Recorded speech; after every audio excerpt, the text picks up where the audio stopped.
Welcome to Court Helicopter News. Our explainer, as we said, we want to teach you the terminologies that are used in court so that you don't get lost. You don't start scratching advocates' courts. What did the judge say? What did the magistrate say? Episode 3 deals with alphabet D and E. The first terminology is damages. Damages are the monetary compensation, what one is compensated after injuries. For example, in a road accident, in a motor border accident, you go to court, you seek for damages. You show how you have lost your health, you show how much you spent for the medical treatment, you show how you have lost your income. So the court will compensate you by paying you damages, so that the damages are found in civil courts. The second one is the decision, the term decision. The decision is the outcome of the case in court. This is a judgment from a magistrate, a ruling from a magistrate. This defines the outcome of the two people who were in court. That is the decision. I've said decisions are one. Courts give decisions in three issues. One, courts will give decisions by issuing directions. Directions are court direction. Number two, any argument out of an application. Any argument out of an application is defined as a ruling. We'll deal with those one. And lastly, any final decision is called a judgment. We'll be dealing with those issues. So that is a decision of the court. A decree is a decision or order of the court. This is the final disposition of a matter. So you have an interlocutory decree, which is provisional. We have a preliminary decree, and we have a final decree. The decree is a document coming to court, extracted by your lawyer, by the advocate, showing what the court decided. Then we have what is called default. A default is failure to do something. One, a judgment can be entered because one defaulted from coming to court. That can be a default judgment. You failed to file your pleadings and defend that. That can be default judgment. Two, one can fail to comply with the court orders. He has defaulted in paying what the court said. If you fail to do what the court said, you can be cited for contempt and you can be jailed for contempt of court. Three, you can fail to come to court. You default to come to court and a warrant of arrest is issued because there was no explanation why you defaulted to appear in court. Third, you can always seek time to amend that and defend if the court allows you to file your documents. Yes, defendant. This term is all over. The defendant in this matter. The defendant in this matter. The defendant is the person who has been sued. The defendant can also be a respondent. When you hear one is a defendant or one is a respondent, those are terminologies that show this is the person who has been sued. Then we have de novo. D-E-N-O-V-O. De novo. De novo means to start afresh. What does this mean? A magistrate who was hearing your matter has been transferred to another court, to another state. She had not finished your case. A magistrate who was hearing your matter accidentally, may God grant judicial officers grace, dies. That matter must be heard by another person. A magistrate who is new will ask this question: will this matter start afresh or will this matter proceed? So, to start afresh the matter, it is to start de novo, afresh from what it started. It is a new trial. Then we have the deponent. You hear all these times in affidavits. Anybody who has sworn on an affidavit, that person who swears an affidavit, the person who signs on that affidavit is called a deponent. So if your affidavit, you have sworn either an affidavit of marriage, which I say does not exist, it is called a deponent.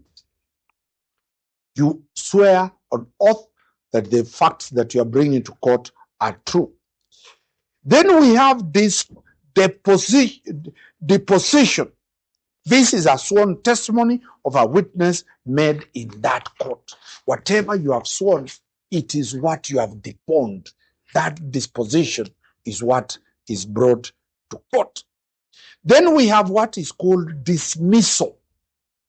The term dismissal means a court has listened and found that your arguments don't make any legal logic. Your matter is dismissed. It is losing. Once there is dismissal, you have lost. That is what dismissal means.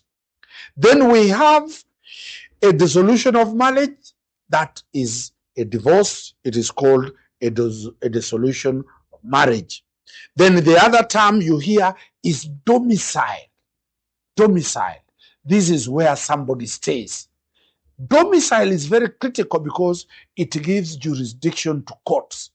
If you stay in Kiambu, your place of domicile is in Kiambu, you cannot go to Mombasa to file your case there.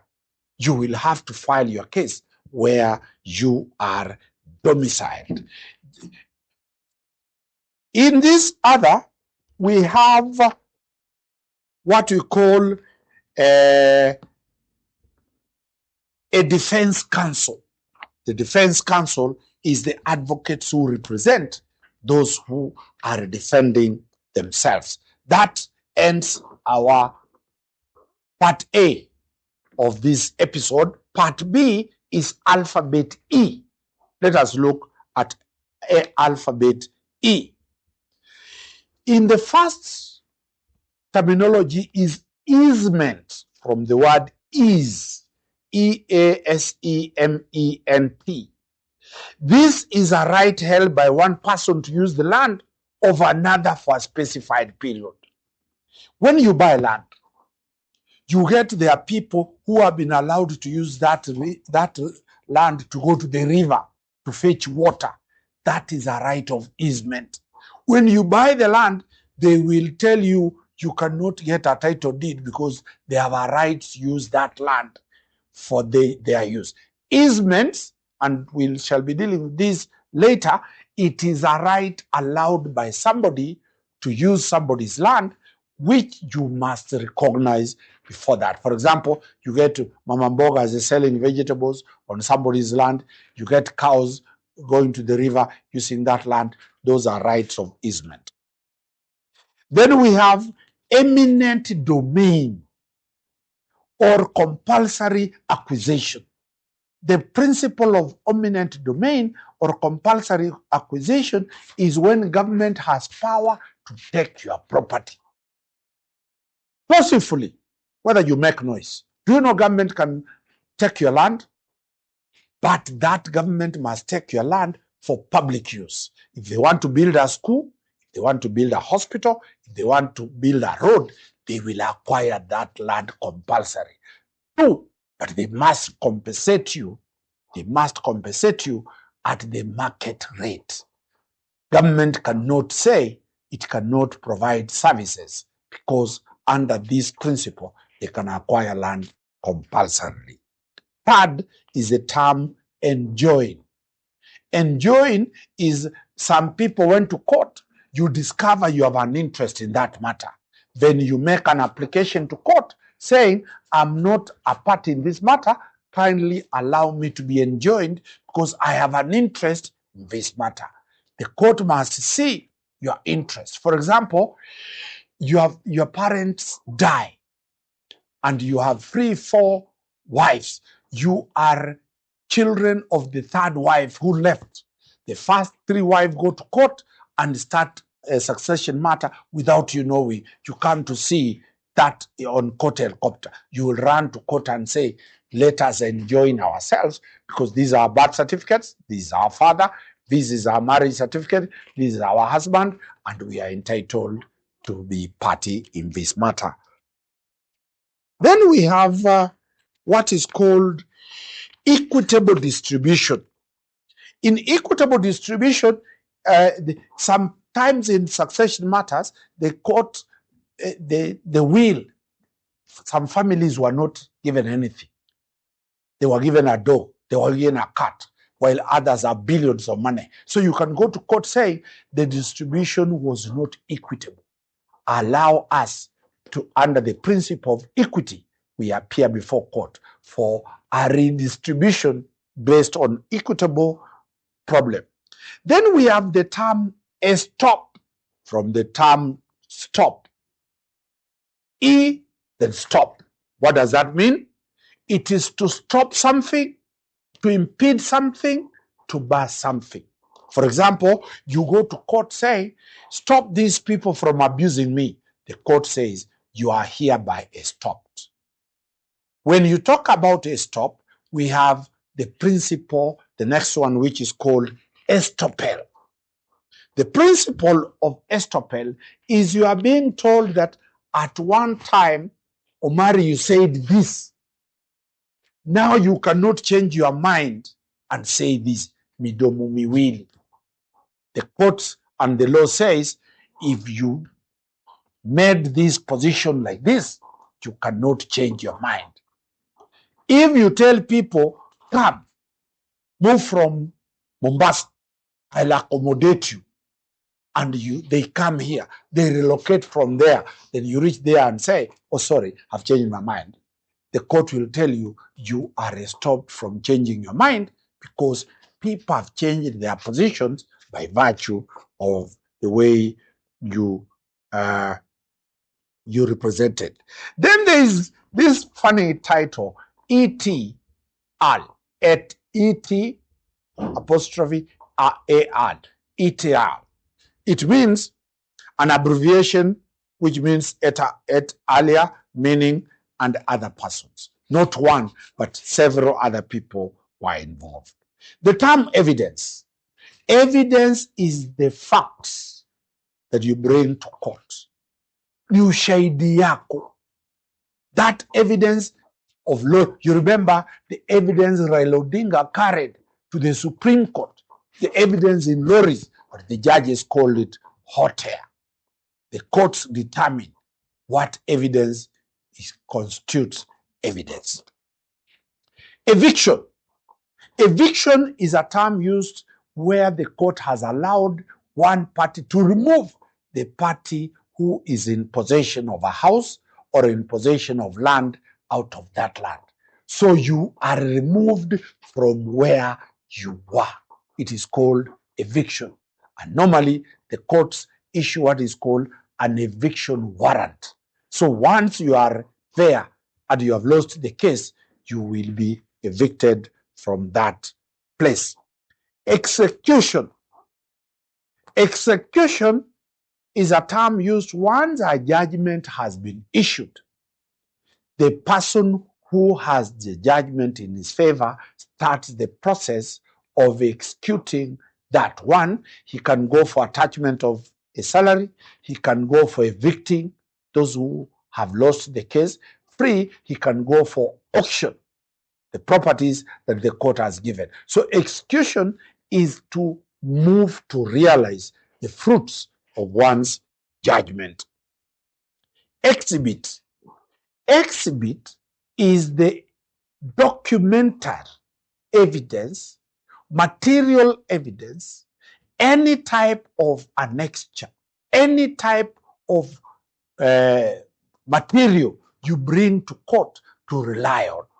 So if you don't bring the exhibit to court, you cannot start saying, I have this in my house. Your exhibit must be brought to court. Every time the police arrest you, they take the phone and get that phone as an exhibit. Every time the police arrest you with stolen money, they must produce that money in court as an exhibit. Anytime a car has been recovered that was stolen, that car must be brought to court as an exhibit. So an exhibit is evidence, material evidence that was found from an accused person now that is being brought to court. In a marriage, a divorce, you must bring a copy of the marriage certificate that you are married as an exhibit. So that is your evidence. This term ex parte, people hear ex parte every time. What is ex parte? It is EX, capital EX, hyphen PARTE, ex parte. This is when somebody goes to court and he is heard alone. She goes to court alone. The judge, you file papers to the court has not heard the other party. That is what is called ex parte. Ex parte means the applicant and the judge or the magistrate. The party is not there. So normally you hear, for example, the police recruitment. The person went to court, filed the papers, the judge sat and read the papers and gave orders to stop recruitment. Ex parte orders are purely to preserve what you want to preserve because it might be wasted. There is no time to say, serve them to come. So the court will issue what is called ex parte orders and the subject matter is preserved. Then tomorrow and say, serve, let them respond, come to court for an inter partes hearing. Inter partes hearing is the opposite of an ex parte hearing. Inter partes hearing, both parties appear in court. Then we have what is called expunge. You have heard this term all over. Expunge. E-X-P-U-N-G-E. Expunge. These are materials that the court has found either one, to be abusive, two, they are wrong, three, they don't make sense, five, they were brought to court wrongly, and therefore the court orders that this paragraph be expunged. That is what is called expunging. The evidence that is not filed within timelines. You remember, in 2013, there was evidence that Raila Odinga, and may God rest his soul in eternal peace, he filed an affidavit outside timelines. Justice Mutunga and the others, retired, gave timelines to file affidavits. Those affidavits, the timelines were not complied with. The other party said that was not according to the timelines of the court. Therefore, those affidavits, they were expunged. And therefore, as you listen today, tell your advocates to file your responses within timelines, failure to which your evidence will be expunged from the court record. That is the end of letter E. Let us combine letter F and G and H because they are very, very simple. Letter F talks of fee. Fee is the amount of legal fees you pay the advocate, is what you fee, judicial fee. The filing fee is the amount you pay to the judiciary for filing your fees. The term fiduciary. Fiduciary is a person or an institution who manages money or property for another. A trustee. When you as a person, your brother dies, your sister dies, then the properties of his children or her children are given to you. You have a fiducial role. You have a responsibility of care to those children. You are holding those properties on trust. So that monetary fiduciary role makes you, if you misbehave with that money for the children, you'll be arrested and be charged. Then there is the word finding. The court makes a finding. You have heard advocates say, please, may the court make a finding that my client is not innocent.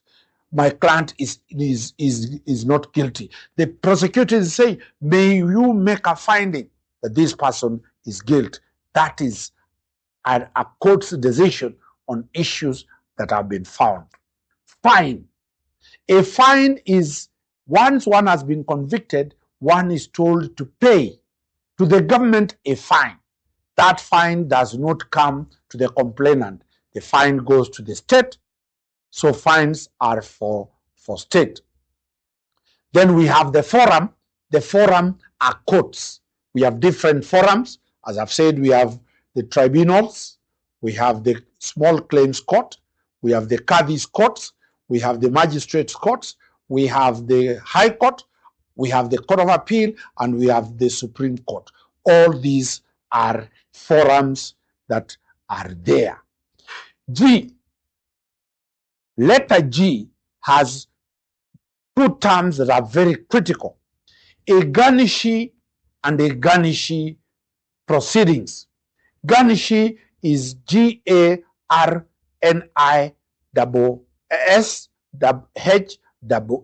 A garnishee proceeding is if you have a debt.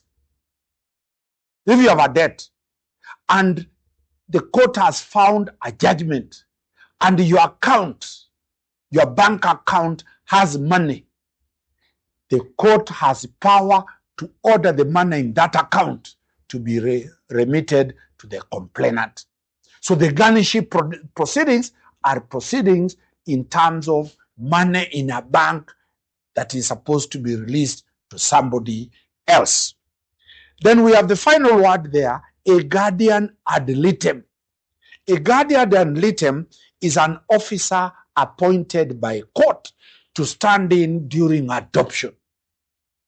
To stand in and guide the adoption process for a child. A guardian ad litem also can be appointed for somebody who is old, suffering from dementia.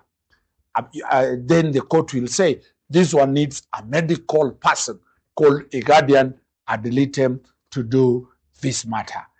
That marks the third episode on the Court Helicopter Explainers, where we are dealing with a very critical issue of teaching you that legal terminologies without going to the Kenya School of Law, without going to do a bar exam. Wakili Danstan Omari. Watch letter H in the next episode, the fourth episode.